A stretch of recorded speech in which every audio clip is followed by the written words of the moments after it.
Before we begin the proceedings, I would like to acknowledge that we're meeting on Aboriginal land and I pay my respects to the traditional custodians of this country.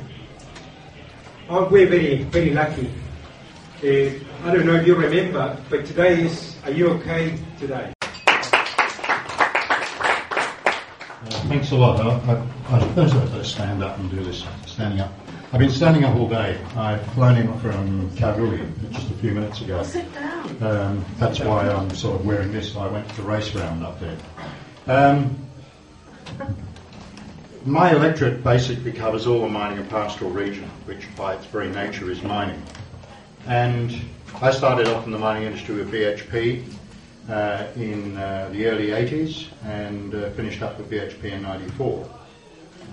What's interesting is that I remember at BHP saying we'd never get above 40 million tonnes per annum of iron ore exported. It was considered impossible.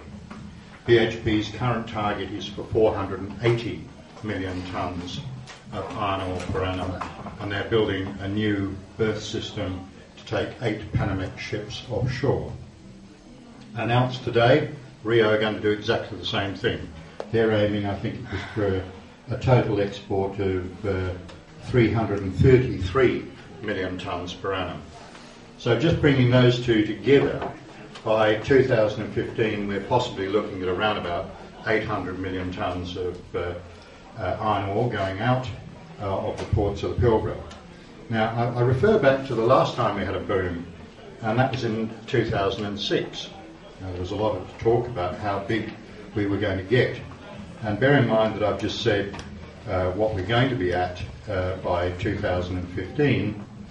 They suggested in 2006 that by 2025 we might be able to reach approximately, what was the figure, 80 million tonnes. So we're aiming now by 2015 to achieve what they predicted we'd get to in 2025. So what's this done to the region? And what's the benefit to the state? Well, first off, state agreement acts that these companies run under prescribe a royalty. Now we can see that Colin Barnett today announced that he was trying to get a greater royalty out of these companies. Now the problem is that because they're a state agreement act, it requires both parties to agree. You can't do it unilaterally. The government has no power over those industries because it is a commercial agreement between the state and the companies. So he's going to have to fight long and hard if they're going to expand to try and get extra royalties out of them. What's happening to those royalties? Very few people actually understand the grants commission process that operates at a federal level. For every $1 billion that we earn in royalties in this state, the federal government, through fiscal adjustment, get to distribute about 70% of that across the other states. And how it works is that each state is given funds by the federal government to make sure that the lifestyle of all the individuals across Australia get the same net benefit. But when it comes to Queensland and Western Australia, because we have our own income stream, i.e. royalties, those royalties are discounted from what we receive from the federal government. So in essence you could say that the 70% that we don't get in Western Australia is amortised over the rest of the states. So it's always been an argument that we should keep more, but because it belongs to Australia, in my view, and not just WA, I think that the process is roughly right. That's where I tend to support a mining tax being operated out of the federal government, which actually then starts eating in to those incredible profits that these corporations make. What it's doing to the Pilbara, because of the expansion, and mainly the expansion not in the industry as production, but in the expansion of industry as an expanding industry, has created a massive need for the extra workers up there. Now, you'd think that would have some effect on Western Australia. It would mean that our population was going through the roof. Well, it ain't.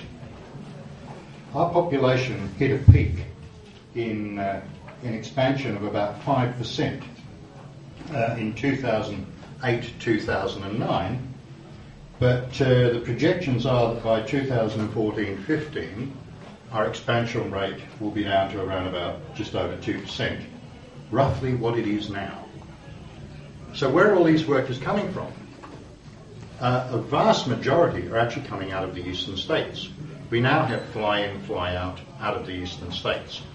And it's about 50% of our workforce is now coming out of the other states into Western Australia. So where do we house all these people that are coming in? Well, if you want to rent a house in Karratha, you can get a rental somewhere between around about 2,000 and 3,600 a week for a house. So all the people who lived in Karratha now live in Perth because they can rent their houses out and retire basically in Perth on the interest from their properties in the Pilbara. So there are virtually no residential people left, especially in Karratha. There are in Headland, but Headland's starting to go that way. So what's then happening is that royalties to regions, or the government, is putting on significant more money to build more housing. The problem is that there isn't enough water for the housing, so they build the houses and they can't lease them out because they can't get licences from the Water Authority to provide water for the housing. I hope I'm not frightening everybody, but this is the mess that is the Northwest. And it's the mess that I hope the gentleman who's sitting next to me is going to try and solve in a minute. No problem. But what I'm trying to do is to paint a picture of an absolutely dysfunctional society up there. We've got McDonald workers in Karratha, a fly-in, fly-out. Oh, you're kidding. And they fly in, fly out and live in seatainers in the Karratha industrial estate. Oh. If you want to get a plumber in Karratha, you phone up Perth. And you pay for him to fly to Karratha, do his job, and then fly home. NGO sector.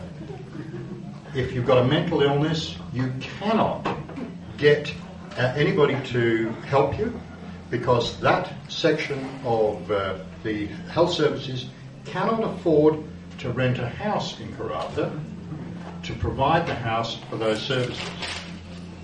Now, I have had one little win. I want to tell you about a win.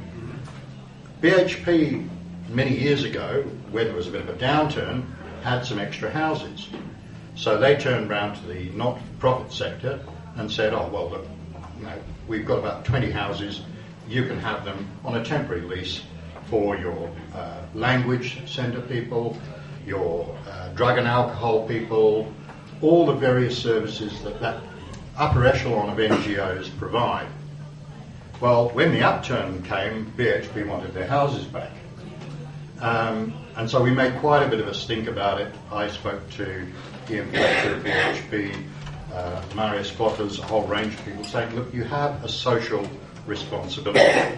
And as of about 2 weeks ago, BHP committed to handing over 22 old properties to the Department of Housing. BHP committed to handing over 22 old properties to the Department of Housing with a caveat that they could only be leased for the NGO sector. Karratha doesn't have that. Karratha is an absolute mess, and it's going to get worse. As these sort of expansion programs that we're talking about come on stream, they're going to need thousands of extra workers. I also want to then go on to the next stage. Looking at the reserves, and I'll just quote you some figures here, the known reserves of iron ore, and I'll refer to three types. There's measured and indicated, 8,500 million tonnes, reserves of 5,600 million tonnes, and an inferred, which is your guess, of a further 15,600 million tonnes. If we're going to start knocking out in excess of 100 million tonnes per annum, how long is that going to last? And what are we going to be doing in the Pilbara when it's gone? There seems to be this notion at the moment that royalties to regions is going to develop Pilbara cities. When I first went to the Pilbara in 1974, the average stay over worker was 27 days. Now you might say 27 days, that's interesting. Because you got off the plane, you went, shit, it's hot. And you're there. So the idea that somehow we're going to have this marvellous cities of the north in currently 45 to 50 degrees of heat and having people meandering from house to house getting sunstroke is a nonsense. All that is currently happening with the R4R funding is it's going into housing, which is then being subleased by the mining corporations. So the R4R funding, especially in the Pilbara, is just another method of the state government putting funds into the Pilbara to prop up an industry which it gets the royalties from in the first place, and then through this circular motion hands back to the mining industry. So I've watched the Pilbara for a long time, and I actually like it. I would live up there if I could. But I tell you what, as a community that might establish an alternate industry into the future, I don't think it stacks up. I've just come back from Kalgoorlie, and there is a mining centre that potentially does have a future beyond mining. Okay, we've recently had Kalgoorlie Consolidated Gold Mines say they had another 12 years life. And they were trying to do some pretty nasty stuff to their workers as a result of that. We produced a map showing all their gold reserves, which they actually didn't like.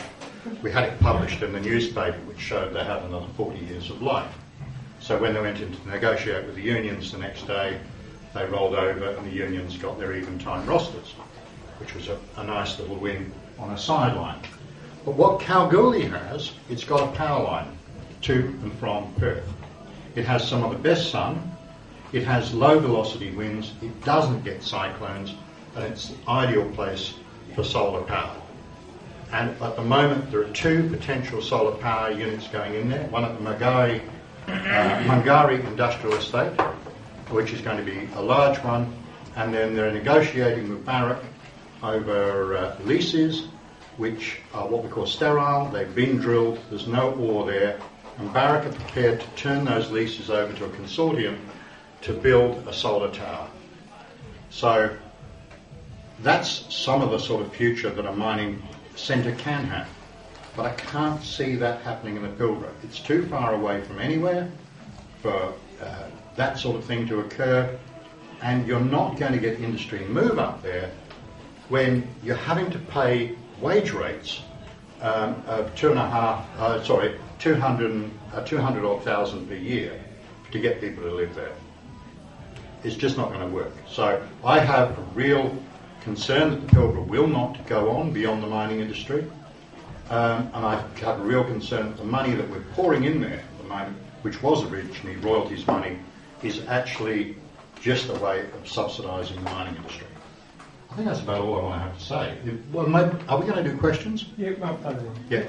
After we both done? Yeah, probably. Cool. That's the best bet.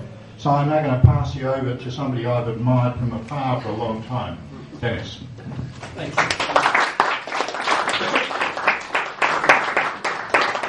Thanks, Robin, and thanks for coming along to the and thank you to Vinnie and others for helping to organise it. The Australian Institute doesn't make it to Perth very often, but it's nice to be here. Look, I just want to give you a brief overview, I suppose, of some research that we've done recently, the findings of which are all relatively heretical, and we're actually saying, can you believe it, that most Australians don't work in the mining industry. most Australians don't benefit directly from the mining industry, and many Australians are actually worse off as a result of the boom. Now, I'll talk to you about this for 10 minutes or so, but it's very important that I make this really clear. I'm not saying that the mining industry doesn't employ anybody or make any contribution. I'm not saying we should shut it down tomorrow. But we are, as a society, in the middle of an unprecedented expansion in the size of this industry. The consequences for our communities, for our environment, are enormous. And it's my concern that our policymakers, let alone the public at large, have a very skewed picture of this industry and the contribution that it can make. But again, choosing my words very carefully here, I'm not saying it doesn't make any contribution. The question is, are we getting it into perspective? Now, Robin's talked about the, how many million tonnes did you say of iron ore? In total left?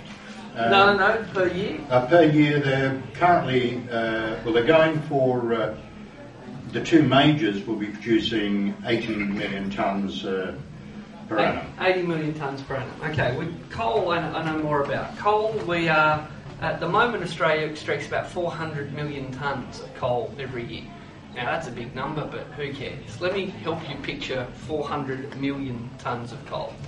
Picture a pile of coal about 1 metre high, about as tall as this table, and picture a pile 1 metre high and 20 kilometres wide by 20 kilometres long. That's about 400 million tonnes. Probably doesn't sound that big. Now picture a pile of coal 1 metre high, 1 kilometre wide, 400 kilometres long. Or a pile of coal 1 metre high, 10 metres wide. So picture a road 1 metre high, 40,000 kilometres long. That's 1 year's coal output in Australia. Okay, every year we make a road 1 metre high that would go around the world in coal. That's today. We are planning to double, possibly treble our coal output. Right, if the developments that are on the books in Queensland and to a lesser extent WA, and lesser extent New South Wales, if all the plans that are on the books go ahead, we're talking about 800 million tonnes a year, possibly 1 billion tonnes a year of coal. Now, to do that will require a massive expansion, and there's a lot of construction activity going on. And in fact, that's where most of the jobs are. Very few people are employed in mining. In Australia, whereas there are lots employed in construction and a bit in manufacturing at the moment, in Australia today, there are about 210,000 people employed directly in mining. 210,000. Now, for those 210,000, that's a very important thing. And by the way, that includes people working at a quarry in Canberra, mining quartz. Okay, that's the broadest definition of mining you can get, and it's about 210,000 people. Now, that's a lot of people, 200,000 people, that fill this room a few times over, but in Australia there's around 21 million people. The mining industry employs 1.9% of the workforce. Put another way, 98.1% of people don't work in the mining industry. Okay, 98.1% of people don't work in the mining industry, and that's Australia-wide. Now, obviously, more people, a larger percentage of people here in Western Australia work in mining. What percentage of West Australians do you think work in mining? About 5%. No, directly. 5%. Yeah, about 88,000 people, about 6 or 7%. Now, I see the AMWUs here. Thanks for coming along. According to the ABS, the manufacturing industry employs more West Australians than the mining industry. You know how manufacturing is a basket case and no one works there anymore, Australia doesn't make anything? Well, there are more people in the manufacturing industry today in Western Australia, let alone Victoria and New South Wales, than in the mining industry. We'll come back to why the AMWU isn't running ads on telly telling you about this later, but let's just say making $40 billion a year in profit for BHP helps to fund a bit of advertising. Now, the mining industry is prone to saying, of course, yes, 200,000, Richard's right, that's what the ABS says, but what about the indirect job creation? We create jobs in manufacturing, we create jobs in construction, we create jobs when all the mining workers fly into Perth and go to the shops and go to cafe. This is true, this is called indirect job creation. Now, the couple of things that you need to understand about that. The argument by the mining industry is basically, well, look, when mining industry workers get paid, they go buy things, this creates jobs in other industries, and we need to measure that. Yeah, fair enough. Talk about how you do that in a second. The implication, however, is that manufacturing workers, or see the CPSU at the back, yeah, public servants. See, what happens with public servants is that when they get paid, they take the money and they bury it in tins in the backyard. There's no indirect job creation when manufacturing workers get paid. There is no indirect job creation when the manufacturing workers get paid. It's only the mining industry who pay a lot of economists to go and tell everybody about their indirect job creation. I'm here to let you in on a little secret. It's not just the mining industry that creates upstream and downstream jobs. But what the mining industry really hates, and they're not very good at defending themselves, which is nice. They haven't had to defend themselves because they've just got away with this nonsense for so long. But if you want to exaggerate your size, if you want to say, well, sure, I only employ 200,000 people, but what about all the indirect jobs I create? Then it follows that you would have to take responsibility for all the indirect jobs you destroyed. Yeah. Okay? I think this is unarguable. Mitch Hook disagrees with me, but that's okay. If you want to claim credit for the spillover benefits, then you have to take responsibility for the spillover costs. Now, the Australian exchange rate is high because we're in the middle of a mining boom. Well, that high exchange rate makes it hard for the manufacturing industry, it makes it hard for the tourism industry, it makes it hard for the education industry, it makes it hard for the agriculture industry. The high exchange rate means that a whole bunch of other sectors of the economy are actually employing fewer people. So if the mining industry wants to take credit for indirect job creation, it follows that it should take responsibility for indirect job destruction. Okay, but funnily enough, the ads on television, do you get them over here? Because in Canberra we're swamped in, so I assume you must get them as well. But, Kellogg's puts an ad on television and assures you that sugary breakfast cereal will make you fit and healthy. Okay, that's okay. That's called advertising, and no one really expects balanced nutritional advice from an ad. You know where I'm heading, don't you? The mining industry puts an ad on television saying, we're your saviour, we're your backbone, without us you're nothing. And people go, oh yeah, fair point. Why would I subject that to any critical evaluation? So, the mining industry employs 200,000 people, which is nice. That's less than the number of people employed in the recreation and arts industry. Okay? It's a quarter of the number of people employed in the manufacturing industry. It's a fifth of the number of people employed in the health sector. The mining industry is not a big employer, full stop. The mining industry doesn't create many indirect jobs, full stop. These are facts. Okay? This is just true. Alright? It's not quite what they say. And I'm not saying that there is no indirect job creation for the mining industry. There is. There obviously is. It's just not very big. The only thing big about the mining industry is the enormous profits. Because, here's the thing, why do you think the profits are so high? Well, because they don't have to employ many people. Okay, there's not much competition in the mining industry. There's no competition. I mean, this is the thing with mining. That if basically what a mine is a local monopoly over a particular resource. It's a mine. It's mine. Okay, it's a mine. Now, I'm sure that's the etymology of the word. So, it's been recorded, probably regret it. Now, I grew up in Newcastle, Hunter Valley, north of Sydney. Now, Newcastle's the biggest coal port in the world. Now, if you drive down Hunter Street of Newcastle, you'd swear you're in, a war zone. Every second building is empty. There's graffiti all over the buildings. bits of Newcastle are doing really well, but Newcastle itself does not look, feel, or statistically appear to be a rich community. It's the richest, sitting on the richest deposit of coal in the world. It's sitting, exporting more of it than anyone else in the world. And the reason that those two things can happen simultaneously is because the people of Newcastle don't own the coal. Now, if I was a Saudi Arabian and the price of oil goes up, everyone knows the Saudis get rich. Why do the Saudis get rich when the world price of oil goes up? Because they think the oil is theirs. And sure, they might employ a mining company to come and do what they think of as plumbing, because they don't want to get the roads dirty. Okay, so Exxon or Mobil or those people, they're very welcome to come and dig a hole and take the Saudis' oil out for the Saudis so that the Saudis can sell the Saudis' oil. And it's really nice that the oil company came to do the plumbing. But when the world price of oil goes up, the Saudis think they're getting rich. But when the world price of coal goes up, that'll be my mum, when the world price of coal goes up, or the world price of iron ore goes up, or the world price of gold goes up, we don't think, hooray, we're about to get rich. Because we've actually convinced ourselves that the mining companies are doing us a favour. And the favour is they'll create jobs for us. Isn't that nice?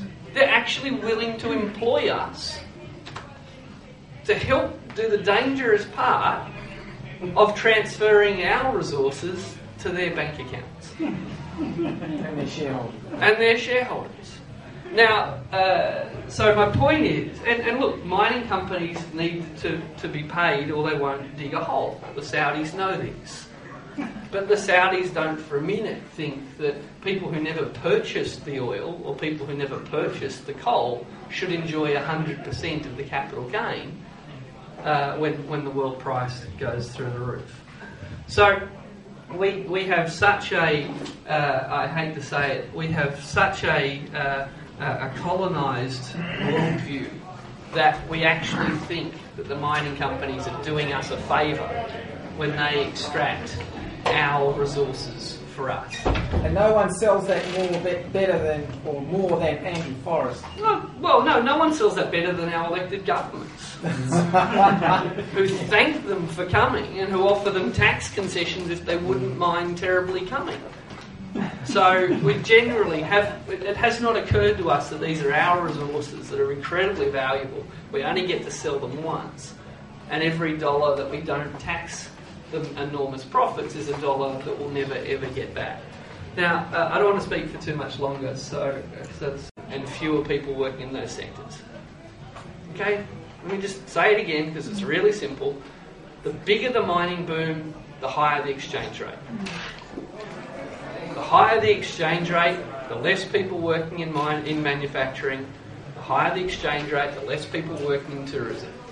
And the thing that we can control, the thing that tomorrow Robin can fix for us, because I'm putting it back onto him, the thing that we can do tomorrow is start asking questions about how rapidly, if at all, we want this mining boom to continue. I don't have to shut every mine down tomorrow. It's not going to happen. I'm not suggesting that for a minute. But if we allow the coal sector to double, then manufacturing will be decimated. If we allow the iron ore sector to double, then tourism and education will be decimated.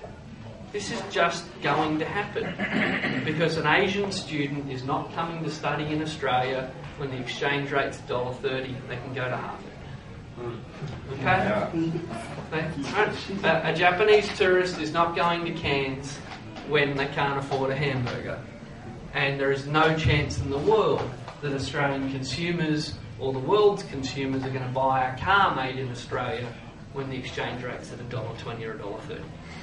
So if the boom continues, the exchange rate will go higher and other exports will decline. Now there are two graphs in here that everyone who's involved in the union movement should really have a look at. One shows that since the boom began, mining exports have increased by 5% of GDP and non-mining exports have declined by 5% of GDP. So what impact has there been on exports since the boom began? Zero. We're not in an export boom. We are in a mining export boom. Profit export. And a profit export boom. We are not in an export boom. Full stop. ABS stats, not crazy lefty Richard making shit up. Okay? Make up all sorts of shit. This isn't it. Alright, this is just the Australian Bureau of Statistics national accounts. Mining exports up, non-mining exports down. Full stop. The other thing that every union needs to pay attention to is that step one, productivity in the mining sector, labour productivity in the mining sector has halved since the boom began. Right? It's not because mining workers are lazy, it's because mining workers are being asked to dig in less and less productive sites. Mining output has fallen per worker from 1.2 million per worker to 600,000 per worker. It's halved. That's an enormous decline in productivity. When you take the mining sector out of the national productivity statistics, the non-mining sector's productivity growth hasn't slowed at all. Okay? Let me just repeat that. ABS stats, not crazy lefty Richard stats. According to the Australian Bureau of Statistics, productivity growth in the non-mining sector of GDP, steady as she goes, rising quite nicely, thank you. Yeah, the monopoly thing comes in again, because when you're a monopoly you can be as inefficient as you like. Well, no, at gold at $1,800 an ounce says give a kid a magnifying glass and tell him to go see if you can't find some.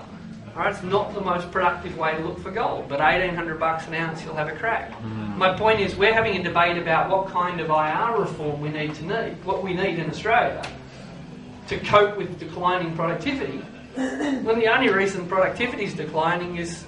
Yep. I was going to say is like a side thought sort of thing with that. You see, my grandfather for years, he in the 60s, 50s and 60s, he worked up out of Whitnoon for Hammersley Iron, Lang Hancock, and he was saying the iron ore they were mining then was, you know, the quality stuff basically. You know, they had a density out of their ore body, whatever.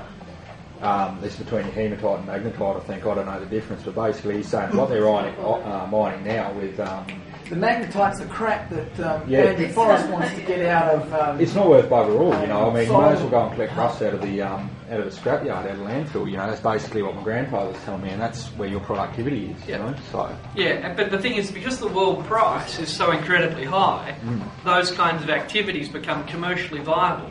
But my point is, because we don't understand the mining industry, because we're watching these bloody ads on television rather than reading the national accounts, we're having a debate in Australia about what to do about a slump in productivity, when the only cause of the slump is a massive expansion in a sector that's experiencing a very rapid decline in productivity. And if more of your economy is coming from the bit with declining productivity, that drags the national average down. Similarly, we're telling ourselves that we're in the middle of an export boom. Well, our current account deficit is heading to Banana Republic territory. The IMF tips Australia's current account deficit will be 6.5% of GDP by 2013. It was 6.5% when Keating said we're heading for Banana Republic. How do you have a current account deficit blowing out in the middle of an export boom? Well, you can't. But we're not in the middle of an export boom. We're in the middle of a mining export boom. Australia's exports are not rising. Australia's exports are being swapped from the non-mining sector to the mining sector. So to conclude, the mining industry employs some people. Those people spend money in cafes, and that creates jobs in cafes. And you might be surprised. Maybe I'm wrong. Maybe public servants do actually buy a coffee from time to time. Or do you bury it all in the ground? We bury it. You bury it all? How about your workers? They're burying it all? Yeah. Okay, well, that's what's blowing us out of the water there. All we need to do is actually start spending some money. But the problem is that the mining industry is spending a fortune on advertisements that tell the public that they're the backbone of the nation. That's okay. Kellogg's is telling us that Nutri-Grain will make your kids fit rather than fat. Okay, and there's a whole bunch of shit on television where the ads lie to you. But we're not seeing the mining industry as that. Yeah. Can I just mention something? I really appreciate your feedback on this. Yeah. I've been a recruiter for about 7 years, and so I've been riding the mining boom in my career for that time. So that's why it's hard for me to accept when you say that there's not, the jobs aren't being, because my job's being directly affected how much I get paid. Yeah. And how easy it is for me to get a job. Yeah. I've been directly affected by that, and the mining boom has determined that. So that's why I'm a little bit confused. Like I said at the beginning, I'm not saying mining doesn't employ someone. Sorry, I'll come to you in a sec, Brian. I'm not saying that at all. It now employs 205,000 people, which is a huge boom. It's up from 150,000 people a few years ago. Sure. But 50,000 people is pocket change in a population of 21 million Australians. 22 million. Well, I always like to underestimate. Queensland also is going through a boom as well. I know. They've got just over 3% of their workforce working in mining. I just find it really hard to... I know, but here's the thing. I'm talking about the Australian Bureau of Statistics data. Yeah. And they might be completely wrong, or it might be that people suffer from a whole bunch of observation biases. That once you buy an Audi, you see lots of Audis on the road. And once you buy a new pair of shoes, you see other people wearing those shoes. And once you work in the mining industry, you hang out with people who work in the mining industry. Wear fluoro shoes. Or fluoro. Sorry, Robin wants to make a point. But I'm not saying that people in the mining industry aren't enjoying benefits from the mining boom. And I'm not saying that the people who enjoy benefits from the mining boom don't create a job in a cafe somewhere. They absolutely do. The issue is when you're in mining, actually getting another job in another sector is almost impossible, because they judge the fact that you've been in the mining sector and you're on those exorbitant dollars, and they won't give you a chance. So I have to pretty much fabricate a full CV if I'm going to get employment out of the mining sector, and that's my experience. So I just wanted to share that with you. Oh no, I'm glad you did. And again, because it gives me, sorry, I'll give you the mic in a sec, but it gives me the opportunity to remind people that I'm not saying no one works in mining and that hasn't experienced a boom, but we aren't getting the big picture story about what that means across a vast continent with 21 million people in it. That mining could double from 200,000 to 400,000, and that would still make it a small employer. But do you think that's actually different in a state like WA in particular? Look, I just want to respond a little bit to that, because I certainly think there is this incredible issue of a huge employment issue. But one of the problems we've got is the mobility of workforce these days. What's actually happening, as I said, back in 1975, the average day of a worker in the mining industry in the Pilbara was 27 days. By the 1980s, we were up to 2 years. Interesting enough, by the time the major strikes occurred in 1988, the average day of a worker was between 8 and 10 years on a mine. We're now back to the average day of a worker being a year. If you're working in the goldfields, you're aiming to get into the Pilbara. If you're working over east, you're aiming to get into the goldfields. And then once you're in the Pilbara and you've earned your 200,000 a year, you go to Europe for a year and piss it all against the wall. And then you come back and you start again. So that's the problem with employment. Now BHP have just woken up to this, because they were a huge employer of fly in, fly out. And it costs them around about 200,000 to skill up a worker to work in their mine. By the time they've done all the training, by the time they've given all the clothing and everything else they need to do. And so they were saying, well, what's now going wrong? We're just putting this money into workers and they're going. They are now considering going back to regional employment, regional housing, and you take your family up there. They want to get out of certain aspects of fly in, fly out. Not at all their mines, because obviously remote satellite mines won't cater for that. But it's actually that massive big circle that we've seen right from the start of the 80s or 70s to the 80s. Now, a lot of the guys that you're getting in or trying to get into the mining industry are just replacing somebody who's been there for a short time and shot through. And that's the issue with major wages. That's not 100% true, because what happens is that you've got the one mine and then they'll recruit all of those people from that mine site to the next mine site. Yeah. So people are getting moved around to all the different mine sites. So, and some of us are actually, I've been trying to get out of the mining sector for so long, for about 4 years, Yeah. and they keep dragging me back. So Well, it's hard, and that's what they do. That's what this industry is doing. And I just for all of us, I think it's really interesting to let you guys know that. I'm a politician. I want good money. Yeah. I'd love to be back in the mining industry. When I went to the Pilbara in the 70s, I was on $350 a week. The average wage in Perth was $60. Comparative. And we had a ball. And the guys up there at the moment are having a ball on that sort of money. The other problem that we're not factoring into this, and I'm sorry it's slightly obscure, is that fly-in, fly-out is the greatest social disease that we have got in this country, in terms of not while you're doing it, but the moment you finish, you go home and you say, honey, I'm home. Yeah. Well, who are you, for a start off? And look, I've had to put up with you for 3 months now, and I'm really not into it. And the divorce rate post-mining, fly-in, fly-out, is 70%. Not while you're doing it, but after the event. While you're doing it, it's pretty good. Whoever's at home, be it the male or female, learns to operate independently and starts enjoying some of that independence. The kids relate to that person as their real carer. And occasionally, this male or female comes home with lots of toys. And the child goes, I've got this auntie or uncle who comes home. With, lots of goodies. I like him. But when he comes back, or she comes back on the full time, the goodies aren't there, and he gets in the way of the one-on-one relationship that child has had with parent. So I actually think that is one of the most dangerous things that we've got socially and in the long term financially as a result of the fly-in, fly-out industry.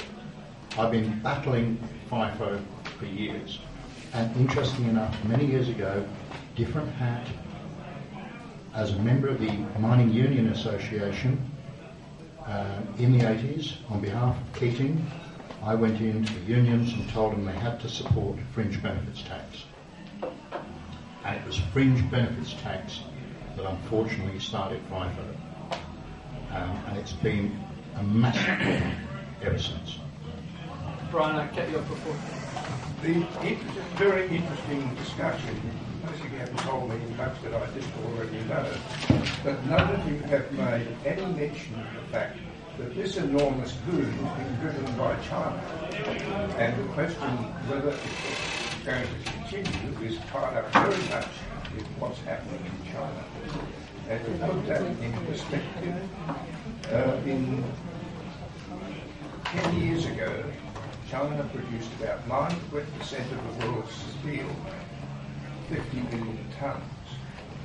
It now produces about 45%, and its total steel production is about just under what the world produced 10 years ago, and the world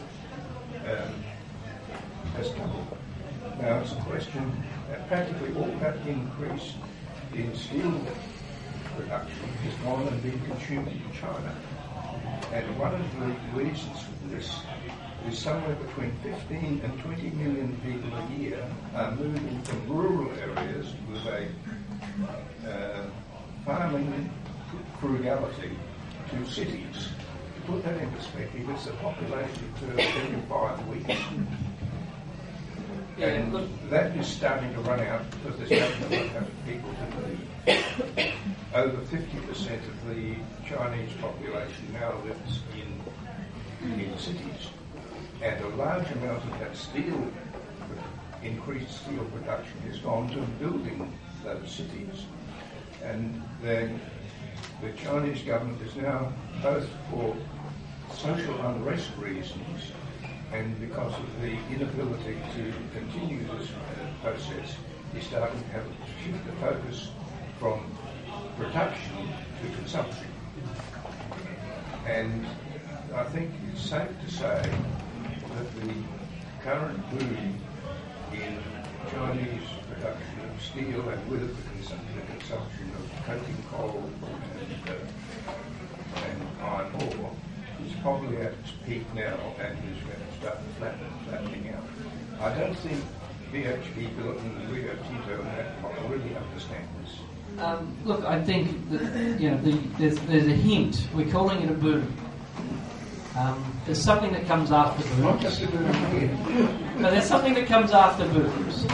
And Australians, like most people in Western societies, have a short attention span, a short version of history, and an incredible optimism when riding the upside of a boom. So, no, I don't think China's demand for steel will continue on the trajectory it's on.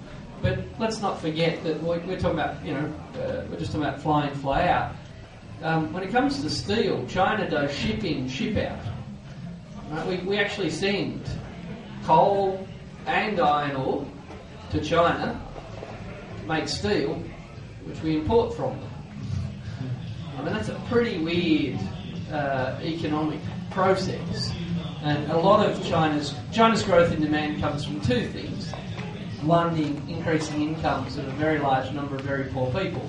And two, that countries like Australia have sort of contracted out manufacturing to China for many, many years. And those two things are sitting on top of each other right now. So, no, that part of the boom won't continue. But look, when the enormous new volume of coal and iron ore comes on, the price will fall. There's one thing I'll guarantee you as economists, but there's only one thing I'll make predictions about, and that is if you double or treble the supply, the price will fall. The incredible undue haste of this mining boom is mining companies effectively fighting with each other to be there before the boom busts. Because 5 or 10 years of that action is 5 or 10 of the sweetest years you'll ever get.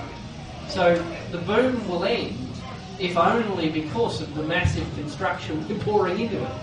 And here's the one, can we remember, I got to go back to Saudi Arabia. The Saudis think the way to get rich is to restrict your output. Australia thinks the way to get rich is to treble your output. One of us is completely wrong. Sorry, in the white shirt. Yeah, thanks. I just wondered, have you looked at any of the sort of health externalities related to this? There's been some really interesting work, particularly in the coal industry, some work from the United States a few months ago, showing that basically externalised costs of coal actually make coal more expensive than just about any other form of energy production. But of course, that also applies to mining as well, and there are a lot of externalities. Climate change is obviously a very good example. But also other sort of local health costs, and people who live near mines have higher rates of heart disease, lung disease, etc., etc. And I suppose that could be argued that's a growth industry related to mining, is that we're actually increasing the size of the health sector. But have you actually... That's one of those indirect jobs I like to talk about. Although the health sector is obviously the biggest employer in Australia. And they're in the CPSU, so... I mean, HSU, sorry. Does your work actually look at some of the sort of the health implications and costs related? No, it doesn't. I mean, that paper I referred to before simply takes Australian Bureau of Statistics, Australian Tax Office, and some Reserve Bank data and says, here is what the official stats say about the mining industry. You're spot on. Excuse me about the negative health and other externalities associated with the industry. There's been almost no work done in Australia on that. Again, I grew up in the Hunter Valley. When I first moved next to BHP steel mill in Mayfield, Newcastle, I got my first dose of asthma.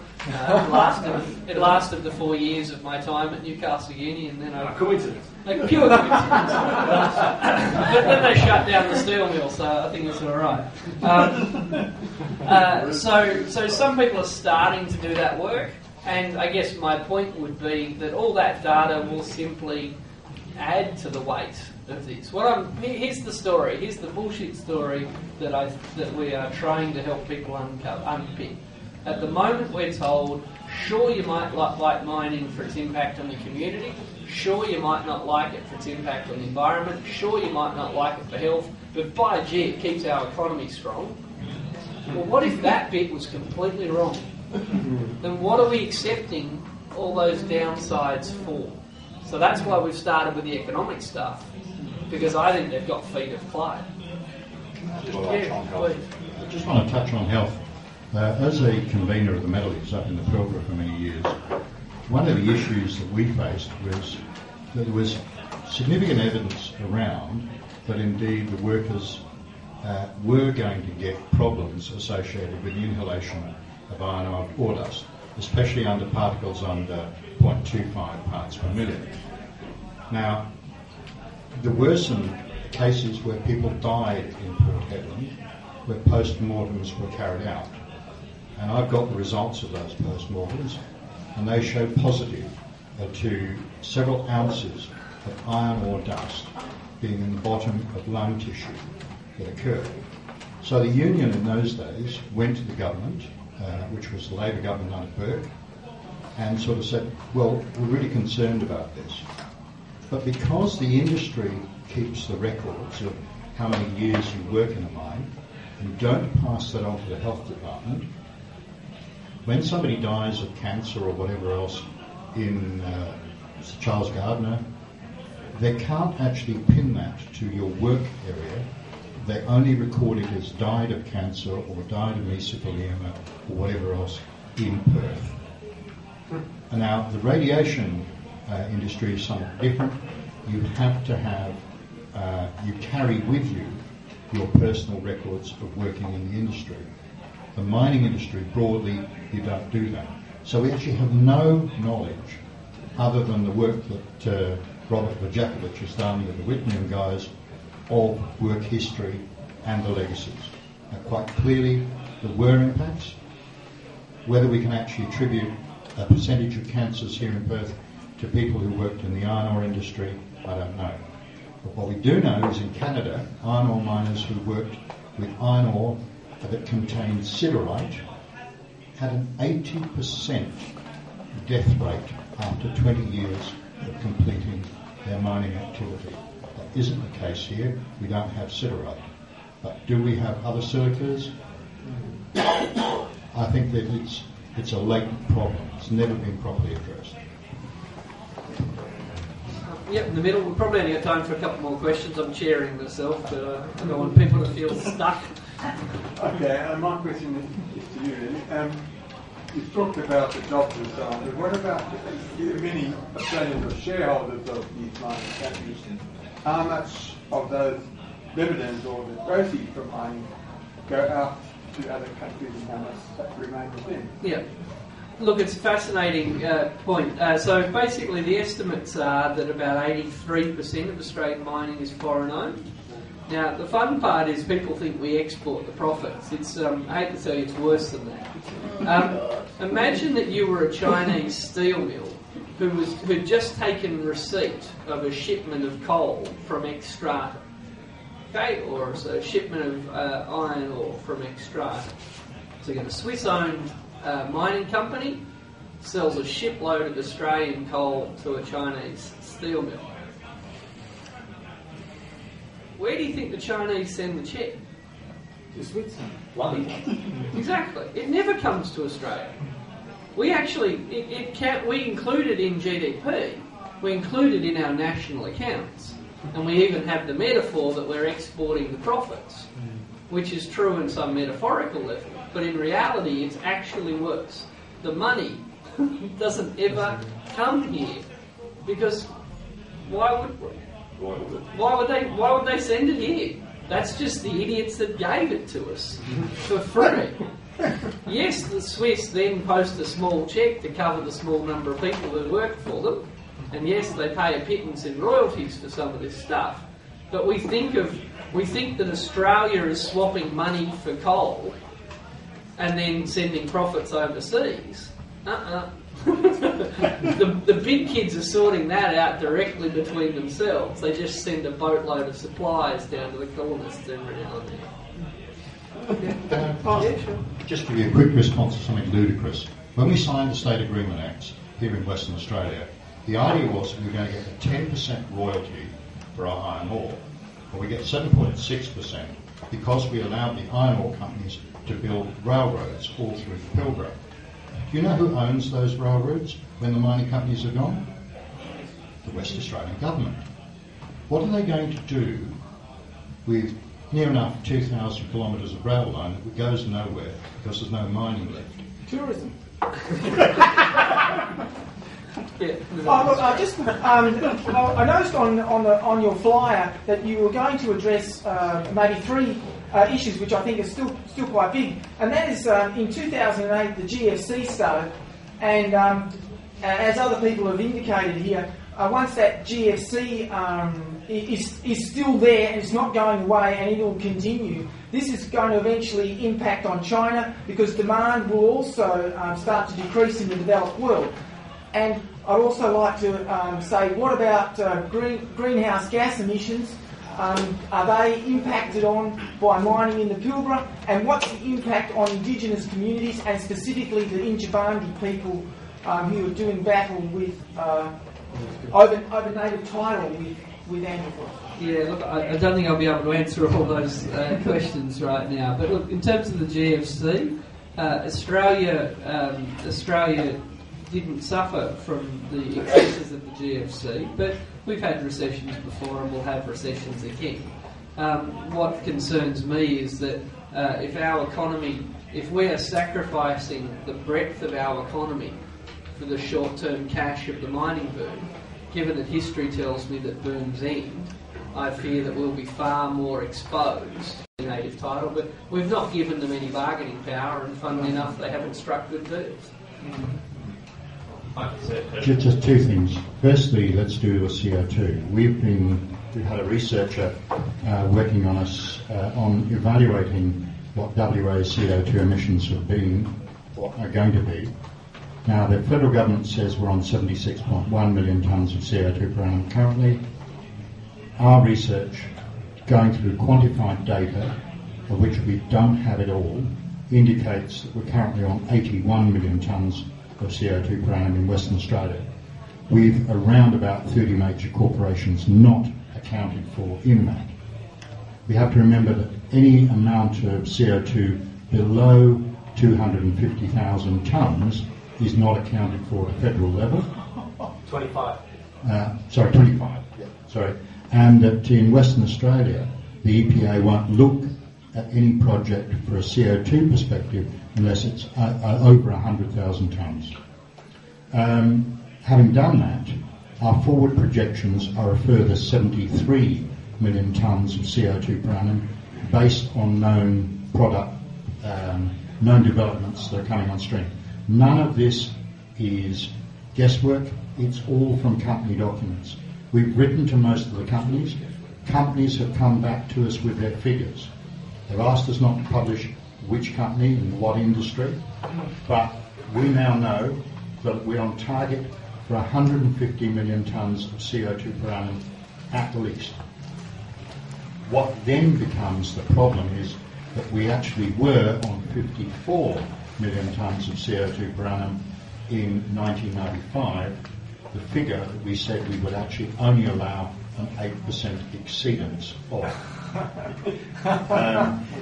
Just coming back to the horrors of native title and what's been going on with the Injibandi people at various locations around the country, the state government is currently rewriting the Indigenous Heritage Act to remove the rights of Indigenous people to protect heritage.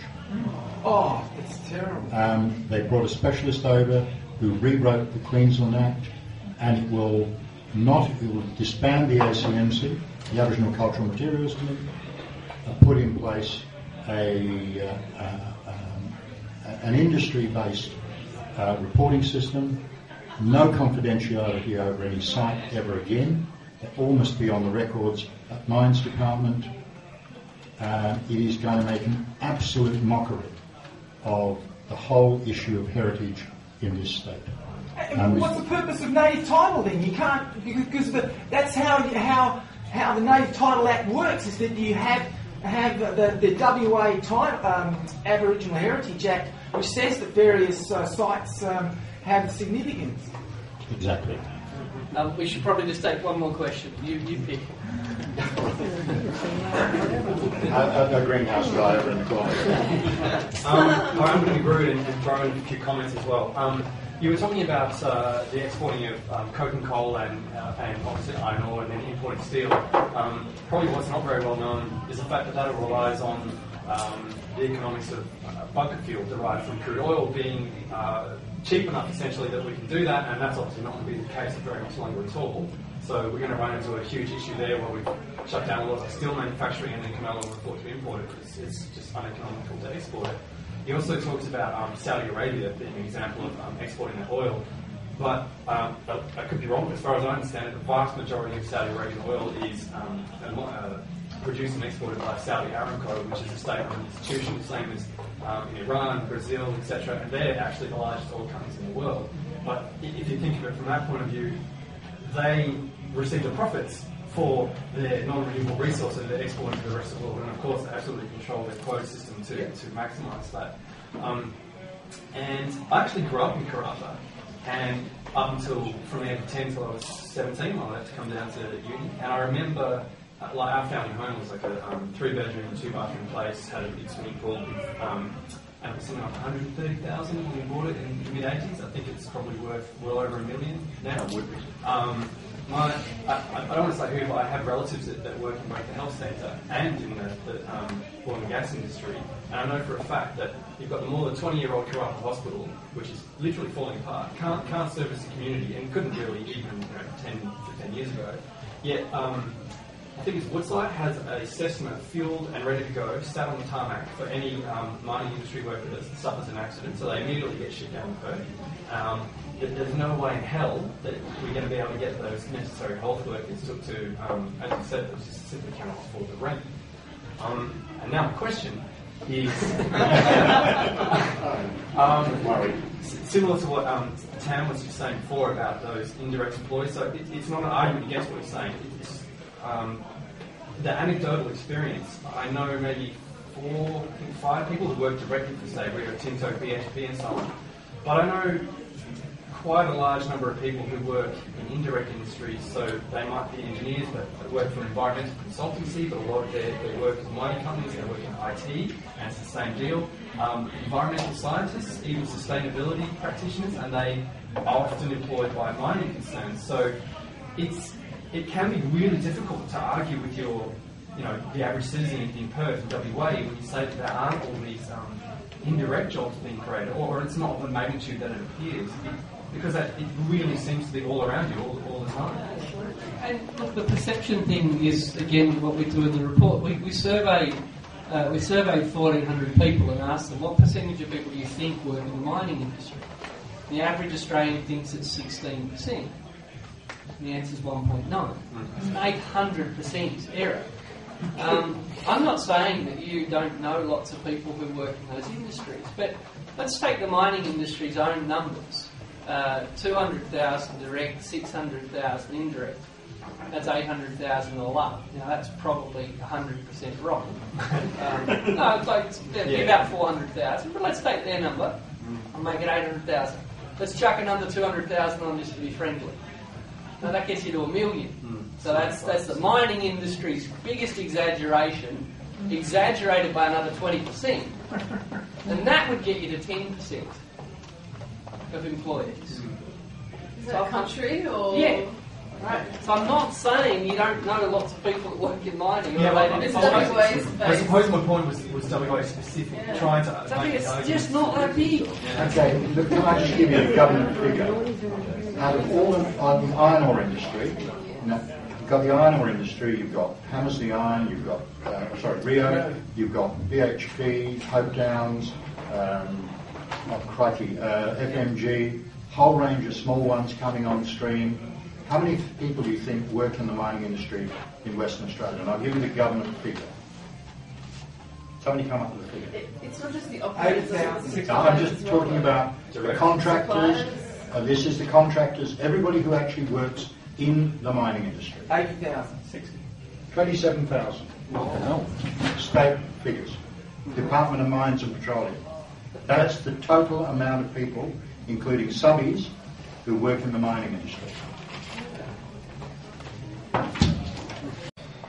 All right, I really enjoyed the talk. And the situation is even worse, so ladies have a big applause.